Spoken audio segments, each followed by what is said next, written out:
গোল করে চলেছেন এক মানুষ। 25 বছর টানা 25 বছর ধরে গোল করে চলেছেন এক মানুষ। ফুটবল ইতিহাসে এমন ধারাবাহিকতা কেবলই এক নামের সঙ্গে যায়, ক্রিস্টিয়ানো রোনালদো। 2002 সালে পেশাদার ফুটবলে পা রাখার পর থেকে 2026 সাল একটানা প্রতিটি পঞ্জিকা বর্ষেই গোল করেছেন রোনালদো। বয়স বেড়েছে, ক্লাব বদলেছে, লিগ বদলেছে, কিন্তু গোল থামেনি। এই ধারাবাহিকতাই তাকে নিয়ে গেছে এমন এক মাইলফলকের সামনে যা আজ পর্যন্ত কোনো ফুটবলার আনুষ্ঠানিকভাবে ছুঁতে পারেননি। এখন পর্যন্ত রোনালদো খেলেছে প্রায় 1300 প্রতিযোগিতামূলক ম্যাচ। এই ম্যাচগুলোতে তার গোল সংখ্যা 958টি। ম্যাচ প্রতি গোলের গড় 0.74, যা অবিশ্বাস্যই বলা যায়।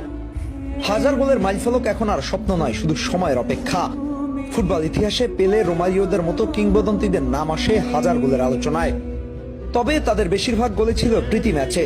প্রতিযোগিতামূলক ফুটবলে হাজার গোল এমন প্রীতি এখন অধরাই, আর সেখানেই রোনালদো এগিয়ে যাচ্ছেন ইতিহাস গড়তে। পর্তুগালের জার্সিতে রোনালদো ইতিমধ্যে আন্তর্জাতিক ফুটবলের সর্বোচ্চ গোলদাতা। 225 ম্যাচে করেছেন 143 গোল। ক্লাব ক্যারিয়ার স্পোর্টিং লিসবন থেকে শুরু করে ম্যানচেস্টার ইউনাইটেড, রিয়াল মাদ্রিদ, জুভেন্টাসের হয়ে এখন আল নাসের, সব জায়গাতেই গোল করেছেন নিয়মিত। 25 বছরের এই দীর্ঘ যাত্রায় রোনালদোর সেরা গোলের বছর ছিল 2013।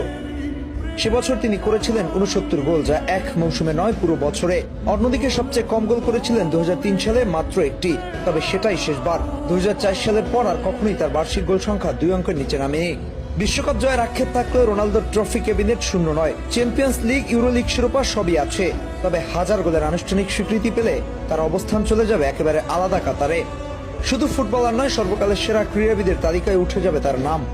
সময় এগোচ্ছে, গোল বাড়ছে, ইতিহাসের অপেক্ষায়।